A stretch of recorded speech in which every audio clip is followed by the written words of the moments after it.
Look, up in the sky. It's a bird. It's a plane. It's a giant flying fireball. It's a flying saucer. It's a giant turtle? What? A Wednesday review! What skullduggery is this? Yeah, I'm doing a review on Wednesday. That's weird. Don't worry though, I'm pretty sure I'm going to be doing another review on Friday as well, yes, but I am done with Christmas now, and it's time to go on and do something else, and it's Christmas break, so I have nothing else to do.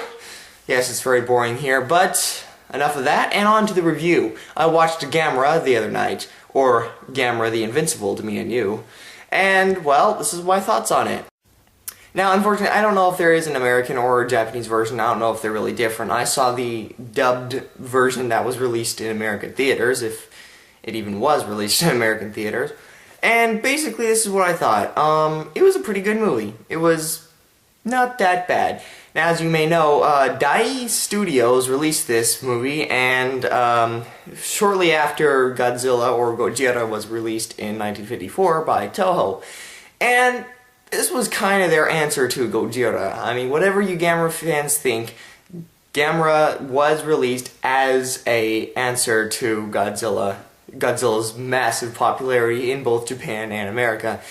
And the thing about it is, they try to do a different route. Instead of being a giant dinosaur, it's a giant turtle. Of course. But could they pull it off? Well, here's the story. So, a scientist team of one old guy, a young girl, and a reporter go to the Arctic, and where there just happens to be some enemy planes that are carrying atomic material over with them. Just start, flying by, whatever. And some American planes also see this and tell them to come down, or else they're going to shoot them down. And they shoot them down, and of course there's an atomic bomb, which of course we all know is only dangerous if you touch it. So there's a giant mushroom cloud in the distance, and they're like, huh, where'd that come from? Little do they know the consequences it will bring. For up from the depths of the icy sea, the Eskimos' terrifying turtle monster comes back to life. Gamera! So Gamera just kind of disappears, and they don't see him again. But the scientist realizes that there's something that could possibly be bad about a giant turtle running around. And he immediately gets the entire world in a big upset about this Gamera.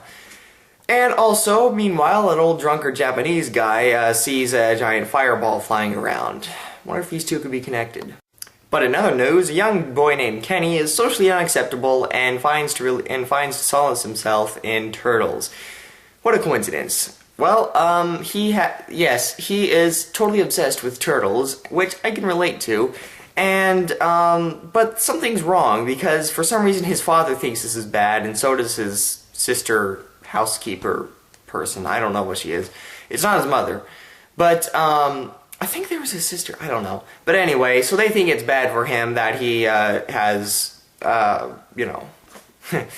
fetish with turtles. So they tell him to go put his pet turtle away and never do it again. And this is where the first complaint from me comes about this movie. And that is, these must be the meanest peers in the world to tell this kid that he should, forget about turtles, which he obviously loves that much, and obviously give him that much comfort, seeing as how he doesn't have any friends, and tells him to just go throw them all away, forget about them, never have one again, and just go be a person that has friends and thinks about girls, and he's like 8 years old.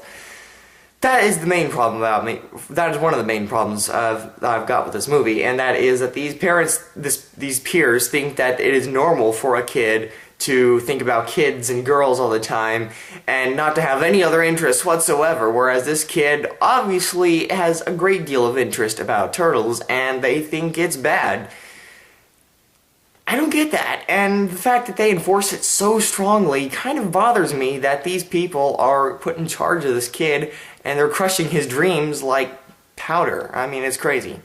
But, as you might have guessed, Kenny does befriend a certain other kind of turtle, and that is Gamera. And he finds out that Gamera really isn't all that bad. He may be a hard, scaly shell of an exterior, but he's really nice and warm and fuzzy on the inside, even though he does wreck cities. And yes, in this movie, Gamera does wreck cities, so he's not that much better than Godzilla. Although, in his defense, I guess it is because he just woke up from thousands of years of sleep in the ice, and, well, he does just want to find his Kenny. But the military won't have none of it, and they must destroy this monster before he destroys us. And that's exactly what they plan to do by throwing fire at him. But Gamera eats fire, too. Who would have guessed that? And then just when they think they've got him done by freezing him, he pulls his head and feet and extremities and tails into his shell, and he starts flying like a flying saucer, like a fireball, or flying saucer, or fireball that goes around in circles. Anyway, yeah. So this giant turtle that eats fire flies like a flying saucer in the sky. So admittedly, that's another problem I've got. And it's also one of the big things with Gamera is that he can fly, and that's another advantage he's got over Godzilla.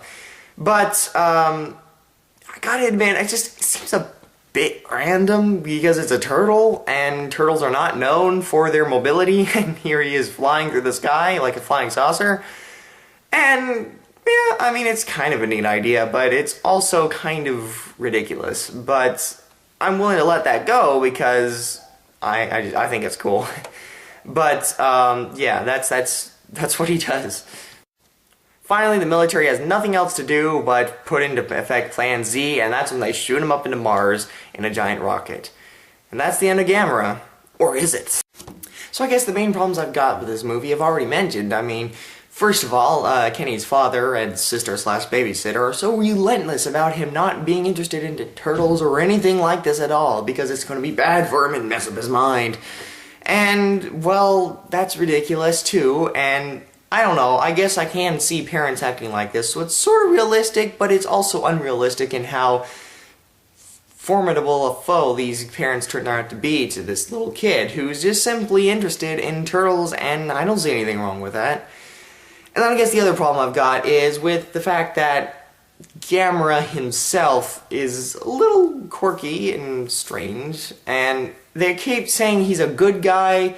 Kenny keeps saying he's a good guy, but he keeps destroying cities and stuff, and even though he did save Kenny's life, he nevertheless keeps destroying cities and causing thousands of deaths.